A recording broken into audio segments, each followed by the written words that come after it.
Die Suche nach dem Elfenstaub. Die Christina ist eine kleine Elfe. Sie wohnt beim Valentin im Spielzeugregal. Heute Abend aber ist sie sehr traurig. Sie hat nämlich keinen Elfenstaub mehr und darum kann sie nicht mehr fliegen. Elfen können eben nur mit Elfenstaub fliegen. Aber das wisst ihr sicher. Alle Vorräte hat Christina aufgebraucht. Mit hängenden Flügeln sitzt sie hinter einem Bagger auf einem Bauklötzli. «Wo finde ich nur Nachschub?» denkt sie. Da hört sie, wie der Valentin nach der Gute-Nacht-Geschichte von Mami sagt: «Bestimmt träume ich heute Nacht wieder von der Christina.» «Valentin, wer ist denn Christina?» «Eine kleine Elfe, sie beschützt mich.» Die Christina schaut hinter dem Bagger vor und sieht, wie die Mami lächelt. «Also gut, jetzt wird aber geschlafen, mein lieber Valentin. Gute Nacht.» «Gute Nacht, Mami.» «Oh ja», denkt Christina, «der Valentin kann mir bestimmt helfen.» Wo der Valentin schon tief und fest schläft, schleicht Christina sich auf sein Kopfküssi. Sie schläft auch ein und schlüpft in den Traum vom Valentin hinein. Das können nur Elfen in den Traum von Kindern hineinschlüpfen.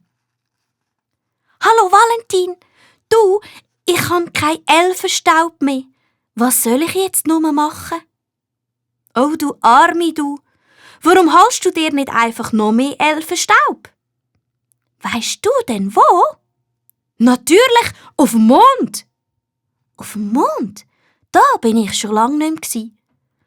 Komm, wir fliegen gemeinsam hin und holen den Elfenstaub. Ich kenne sogar eine Abkürzung.» Im Traum kann jedes Kind zum Mond fliegen und Christina wundert sich, dass sie nicht selber auf die Idee gekommen ist, dort zu suchen. Der Valentin nimmt sie vorsichtig auf die Hand und fliegt mit ihr durchs Fenster rauf, bis zum Mond. Dort landen die beiden auf dem grössten Krater vom Mond und schon sieht Christina den Staub. Schnell füllt sie ihren Beutel bis ganz zoberst. Dann fliegen die zwei wieder heim. Wo die Christina neben Valentin verwacht, dämmert schon der Morgen. Sie reibt sich den Schlaf aus den Augen und schaut, ob ihr Beutel noch da ist. Tatsächlich. Und er ist auch prall gefüllt mit Elfenstaub. Eine Handvoll Elfenstaub streut sie auf dem Valentin sein Kopfküssi. Als Dankeschön. Dann versteckt er sich schnell unter seinen Kuscheltier, weil die Mami schon ins Zimmer reinkommt. «Guten Morgen, mein Schatz. Hast du wieder von der Christina geträumt?» «Ja, Mami, und sie hat mir Elfenstaub da gelassen. Schau nur!»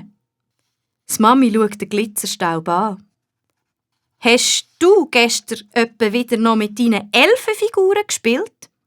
fragt sie mit einem Lächeln auf dem Gesicht. Christina kichert in ihrem Versteck, aber nur der Valentin hört sie.